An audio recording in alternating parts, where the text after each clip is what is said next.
especially the blessed land of Kisii.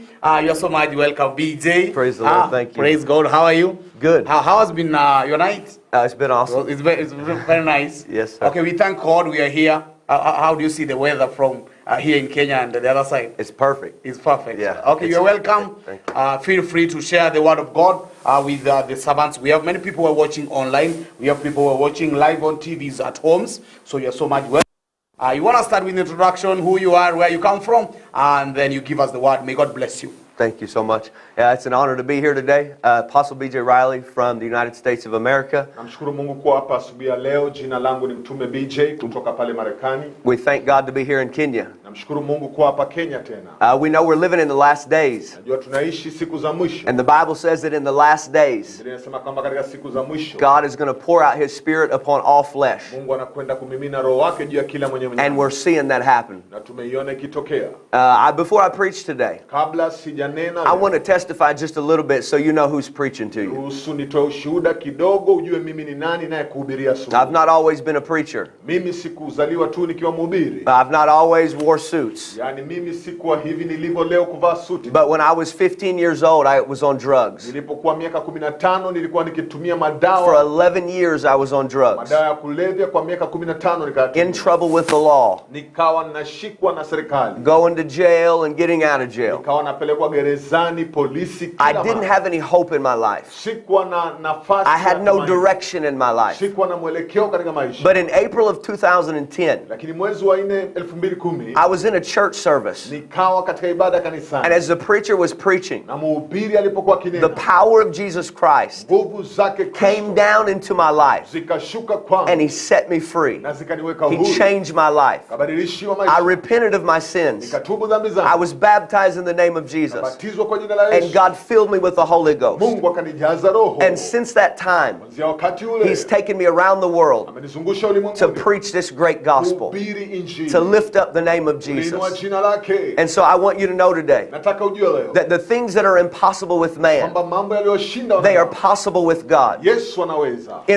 Before I come to Jesus, Kabla nije kwake Kristo, I had nothing in my life, mimi sikuwa na chochote. only the clothes on my back. Nilikuwa tuna nguo katika Being in mwili. jail so many times, no Maana house, niliishi jela, sikuwa na chochote. no car, Sikuwa na gari. not even a driver's license. Sikuwa naweza hata kuendesha gari. But na after I kama came naendesha. to the Lord Nilipokuja kwa Bwana, and He saved my soul, Mungu akaniokoa. and I began to seek Him, Nikaanza kumtafuta. He began to manifest His power in my life. Akaanza kujidhihirisha. He began to help me and direct me. Mungu akaanza kunisaidia. And I got my driver's license. Nikapata gari, nafasi ya I kuendesha got a gari. car. Nikanunua gari langu. I got a house. Nikapata na nyumba. And today I can tell you leo that anasema, by the grace of kwa God, neema ya Mungu, He's helped me to get my pilot's license Mungu amemfanya anaweza and kupeperusha even an ndege. airplane. Na amenunua ndege This is yake. the power of our great God. Hii ni nguvu ya Mungu. He can do anything. Anaweza akafanya It lolote. don't matter where you come from. Jalishi unapotoka. It don't matter who your family is. Jalishi umefamilia gani. It don't matter if you have no money. Haijalishi kama hauna God pesa. doesn't look at how much money you have. Mungu angalii pesa. He looks at how much faith is in your heart. Angalia imani iliyo kwako. The Bible says without faith, Biblia inasema it is bila imani, impossible to please God. haiwezekani kumpendeza Mungu. So as I preach to you today, Kwa hivyo nakuhubiria leo. I want to prophesy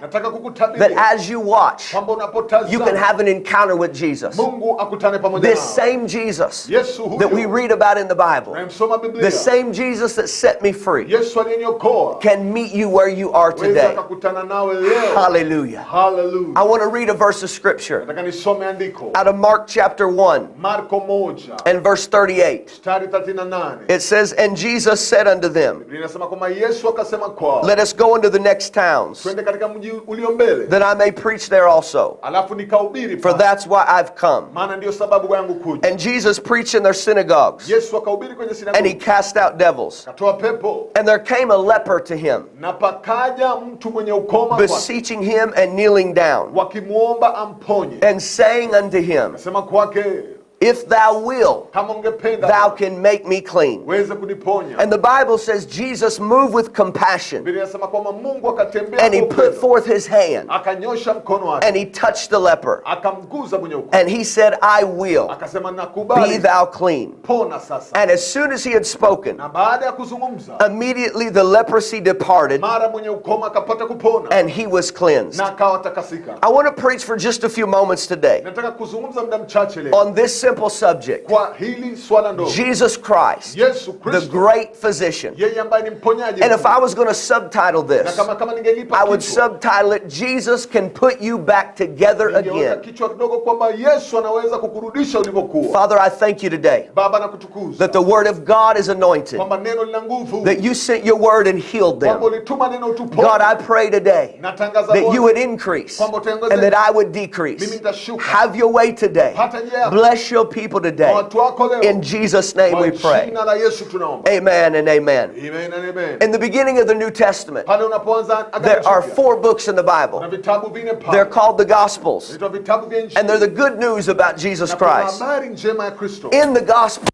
Katika vitabu we vya see Injili, his birth, tunaona kuzaliwa, his life, his death, burial, and resurrection. kufufuka kwa Yesu. In Matthew, Jesus is known as a prophet, Katika Mathayo anajulikana kama nabii, as a teacher, kama mwalimu, as the seed of David, kama mbegu ya as the Daudi, son of Abraham, kama mwana wa as the Ibrahimu, king of the Jews, kama mfalme wa the Yahudi, promised Messiah, yule aliyeahidiwa the son of the kuja, living God, mwana wa Mungu and as aliye hai. Emmanuel, which is God with Hapo us. mwisho Emmanueli, Mungu pamoja nasi. Here in Mark, he's known as Rabbi, Katika Marko anaitwa as the Rabai, son of David, mwana wa Daudi, as the anointed one, aliyepakwa mafuta, as the Holy One of Israel, mtakatifu wa Mungu wa and as Israeli, the great na physician. mponyaji mkuu. In Luke, he's called the Savior. Katika Luka anaitwa Mwokozi, He's called Lord, anaitwa the Bwana, consolation of Israel, anaitwa mrejesho wa and as Israeli, the Christ. anaitwa Kristo. In John, he's called God. Yohana anaitwa Mungu, He's called the Word. anaitwa Neno, He's called the only begotten Son.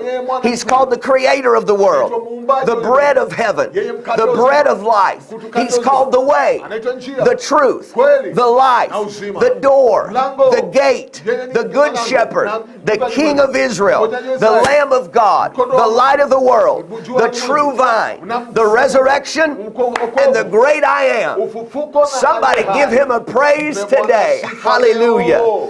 Every single gospel Kila injili is centered around who Jesus is inazunguka kuzungumzia and what Yesu he came to do. na aliyokuja kufanya. He healed the sick. He raised the dead.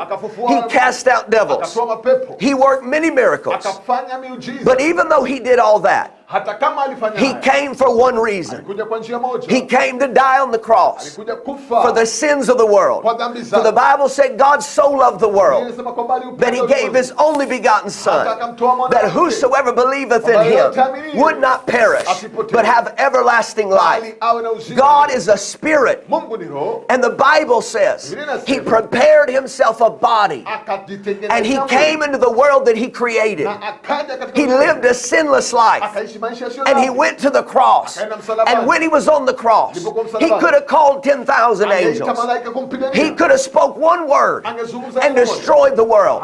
But he loved you so much, and he loved me so much, that no matter what we've done, Kwamba licha tuliyopitia, that he would save us. yeye angetuokoa. He stretched his arms wide, Nyosha mikono yake kuu, and he died on the cross kafa msalabani. because he was a man. Maana alikuwa mwanadamu. He was able to shed his blood. Alitiririkwa damu. He was able to be crucified. Alisulubiwa. As a man, he was buried. Kama mwanadamu But akazikwa. because he was God, Lakini maana ni Mungu. after 3 days, Baada ya siku he tatu, rose with all power. akafufuka kwa nguvu. Oh, hallelujah. Hallelujah. He is alive today. Yuko hai Yesu. He loves you today. Anakupenda Bwana. And he can set every person free. Anataka kukuokoa leo. Hallelujah. Hallelujah. When we study the ministry of Jesus, Tunaposoma huduma ya Yesu, we see that he healed a lot of people. tunaona aliwaponya watu wengi. That's why he's called the great Ndio physician. sababu anaitwa mponyaji. No matter what you have in your life today, Haijalishi una nini maishani. Jesus is the same yesterday, today, and forever. He is still Jehovah Rapha. He is still able to heal. Yeye anaponya. But I think personally, Lakini naamini, when we look at the ministry of Jesus tunapoangalia huduma ya Yesu, and some of the healings that he did, na maponyaji aliyofanya, not only does it encourage our faith, haitutii tu moyo but imani, it shows us the heart of God. kwa moyo wa Mungu. In this text that we read, Katika maandiko the tuliyosoma, Bible said that there was a leper. aliyesema kulikuwa na mwenye ukoma. Now, if you know anything about leprosy, Kama unajua chochote kuhusu Lepers were the outcast of society. ugonjwa uliofanya mtu kutengwa. Everyone looked down upon the lepers.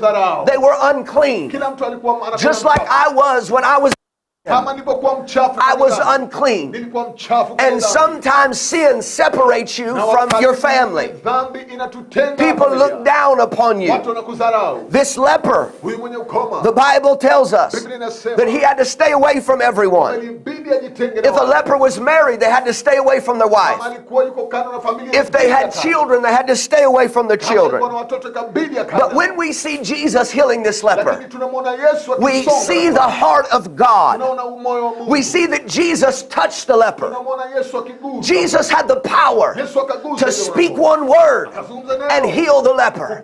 He didn't have to touch the leper, Hakuhitaji kuwagusa. but because he is a God of compassion, Maana alikuwa Mungu wa he upendo. reached out and touched the leper. Alifika kwa mwenye And he ukoma. said, I will Akasema kwa mara be kama, thou clean. wewe takasika. I want you to know today that this same Jesus, he will touch you where you are. Atakuguza This leo. same Jesus has the power today to come in that room right now and set your soul free, heal your body, and touch your mind. If you call on the name of Jesus, he is as close as the mention of his name. He loves you today. He sees you today. You may feel like no one cares, but he cares about you today. Maybe just lift your hands right now and close your eyes and say, thank you, Jesus. Thank you for loving me. Oh, hallelujah. Now, let me get to the word. I don't know if you know anything about leprosy, but I've been around the world. I have been to India. I have been to Pakistan. I have been to the Middle East. And I have seen many people with leprosy. I've went to India and I've laid hands on the lepers. But leprosy has a medical name. It's called Hansen's disease. It's a very contagious disease. It's a bacterial infection that leads to nerve damage. And after nerve damage, people begin to lose their hands and their feet. They lose their fingers and their toes. And if you study about leprosy, you'll find out that in the early stages of leprosy, when the infection begins to spread, the person experiences nerve damage and they start to get numb and they lose the ability to feel. And as the disease progresses, they begin to lose their body parts. And as I was praying last night about this message, when the Lord gave me this word, he said there'll be some people that are watching that they've been in church for a while, but they begin to get numb. What used to move you doesn't move you anymore. You began to get numb. The worship doesn't move you like it used to move you. You began to get numb. God said there's some people that'll be listening. You've been past the place of getting numb. But if you're honest with yourself and you're honest with God, you're starting to fall apart. First you got numb, but now you feel like you're falling apart. But the Lord wants me to tell somebody that no matter how bad it is, he is still the great physician. And just like he healed the leper in Mark chapter 1, Jesus told me to tell somebody that he can put you back together again. No matter how numb you've become, even if you feel like you're falling apart, even if you feel there's no hope in your life, Jesus can put you back together again. But here is the key. It's found in verse 40. Listen to what the leper says. It says, and the leper came to him, beseeching him and kneeling down unto him, and said, Jesus, if thou wilt, you can make me clean. Listen Listen to me carefully. Sikiza habari hizi mtu. First, the leper came to him. Kwanza mwenye ukoma akaja. Matthew 11:28. Mathayo 11:8. Jesus said, "Come unto me, Sema njooni kwangu. all that labor Wote mlio and are heavy laden, na mna mizigo. and I will give you rest. Nami nitakupa pumziko. Take my yoke upon you Chukueni nira yangu. and learn of me, Ukapajifunza for I am meek and lowly Maana mimi ni mpole. in heart, Na katika moyo and you shall find rest for your nawe souls." utapata pumziko. Jesus said, "My yoke is easy Yesu akasema nira yangu and rahisi. my burden is light." Na mzigo wangu mwepesi. I want someone to know today Nataka mtu ajue leo. that if you come to Jesus, Kama ukija kwa Yesu, He will receive you. anakupokea. He is not mad at you. He is not upset with you, but He loves you. Anakupenda. If your life is falling apart, He can put you back together again. He is the great physician. Mponyaji mkuu. But not only did the leper come to Jesus, Waponya hawakukuja tu wenye ukoma but he came with the right posture of his heart. Walikuja na moyo uliotoa. The leper came with a humble and broken spirit. Moyo uliovunjika na kunyenyekea. The Bible says he knelt down before Jesus. Biblia inasema akapiga magoti mbele za And he Bwana. said, "Lord, if you will, Akasema Bwana ukipenda make me clean." nitakase. Listen to me today. Nisikize leo. Coming to Jesus is important, Kuja kwake Yesu ni muhimu. but how we come to him Lakini tunapokuja is kwake even more ni important. kitu zaidi ya. We must come humbly. Tunahitaji kuja kwa unyenyekevu. The Bible tells us in Psalm 34:18, Zaburi 44:8. "The Lord is nigh Bwana ni unto mwema. them that are of a broken heart, Wote waliovunjika. and He saveth those Na yeye anaokoa. such as be a humble spirit." Ama mwenye moyo uliovunjika. I'm getting ready to close, Nafunga sasa. but I want you to know today Lakini nataka ujue that when leo, we come to kama Jesus tumekuja kwa in Yesu, our brokenness, katika kuvunjika, when we come to Jesus tunapokuja kwa in Yesu, humility katika unyenyekevu, and in faith, katika imani, we'll see the same kind of miracle tutaona muujiza that this leper seen in his ambao life. ukoma aliuona. I don't know who I'm preaching to today. I don't know who's listening today. But you feel numb. Lakini unasikia umekufa. You feel like your life is falling apart. Maisha yako yamevunjika. But I have come to tell you today, I've come in the name of Jesus and the authority of the Word of God to tell you that Jesus has the power to put you back together again. He loves you. Anakupenda. He's crazy about you. Anataka kukuinua. When He rose from the grave, Alipofufuka, He rose with all power aliinuka kwa nguvu. in heaven and in earth. Juu na chini. And He wants to touch your life. Anataka kuguza maisha If you were the only one left in the world, kama ni wewe uliyebakia tu, He would still care for you. Yesu angeshuka. You may be watching today Unaweza kutazama. and you feel like no one cares. Unasikia kuna mtu But anayekusaidia. God wants you to know Yes, Mungu anakupenda. that He cares about you. Anataka ujue He anakuhitaji. went out of His way Angepata njia to tofauti. touch this leper. Akatoka na And He kumponya. will go out of His way Akakwenda zaidi to mpaka touch leo. your life. Kuguza maisha You yako. may ask me today, Unaweza niuliza. "Preacher, how can I come to Wewe Jesus?" mhubiri nijeje kwa Yesu? I want to tell you how to come to Nakwambia Him. kwa njia The nyepesi. Bible tells us we must be born again Lazima to tuokoke. enter the kingdom of God. Ndio ufalme wa Mungu. How are we born again? Je, tutaokokaje? The Word of God tells us in John chapter 3 Inasema and verse 5 mstari wa tano. that we must be born again of the water Lazima tukombolewe kwa and maji. of the Spirit Na pia kwa to Roho. enter the kingdom of God. Tuone ufalme. Jesus died. Yesu akafa. He was buried Akazikwa. and He rose again. Akafufuka We have to do more Lazima than tufanye. just believe in our mind, Zaidi ya but we have to believe in our heart Lazima tuamini na that mioyo He yetu. was God, Kama ni Mungu. that He died for our sins, and that He rose from the grave. We have to believe in our heart and make confession with our mouth. Kiri kwake. The Word of God tells us that if we repent from our sin, that if we confess our sin Kiri dhambi zetu. and forsake our sin and turn from our sin, Okay. the Bible tells us that God will forgive us. Kwamba Mungu atatusamehe. Jesus died, was buried, and rose Yesu again. akafa akafufuka na akaweza kuzikwa baada ya When we repent, tunapo we are dying to our old life. yeye anatupa kufa kwa dhambi And what do you do with a dead na man? tunafanya nini na mtu You aliyekufa? bury a dead Mtu man. akifa usiku. The Word of God tells us Neno lasema each of us must repent of our sins lazima tubu dhambi. and be baptized Abatizwe. in the name of Jesus. Kwa jina la Yesu. For when I'm baptized in the name of Jesus, when I go down in the water and I'm buried with Na Him unainuliwa kwa jina la in Yesu. the name of Jesus, all my sins are washed away. away. And it's not the water, but it's faith in the blood of Jesus. And when you come out of the water, God promises that He will fill you with the Holy Ghost. That the same Spirit that rose Jesus from the grave comes to live inside of you. It's death, burial, and resurrection. Jesus did it, but we must apply it to our life. Maybe you're listening today and you say, I want a new life. I want the power of God in my life. If you will obey His word, if you will believe His word, God will work in your life. I want to invite you to church today. We're going to be with Reverend Joseph. We're going to be preaching the word.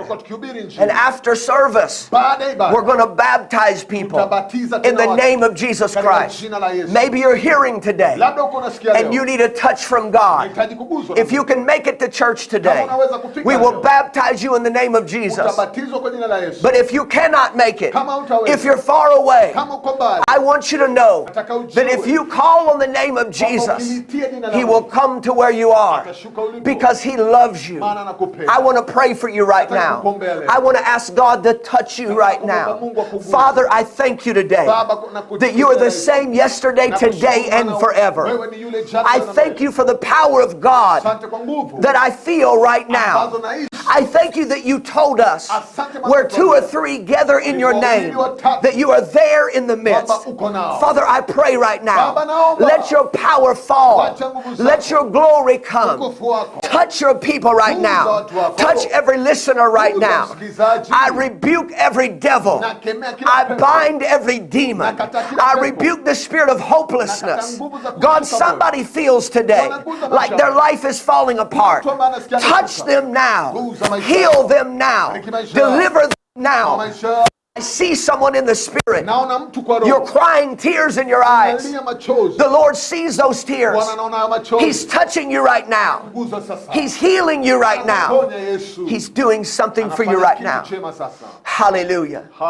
There's someone that's listening that you have pain in your stomach. I hear the word of the Lord right now. God is healing your stomach. God is touching you right now. There's someone that's listening that you have problem with your blood pressure. The word of the Lord says He's healing you right now. Lift up your hands and let your faith be released. Father, in the name of Jesus, I thank you now that your word never returns void. I thank you for the power of the Holy Spirit. I thank you for the cross of Calvary. Lord, you said in your word that the preaching of the cross is foolishness unto those that are perishing.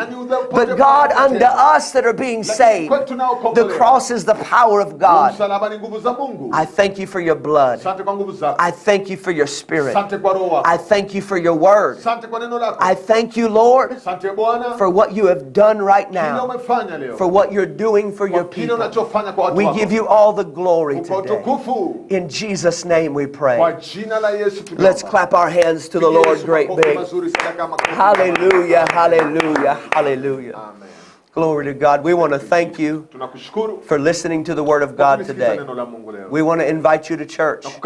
If you're able to come, Reverend Joseph knows the address, and we would love to meet you there.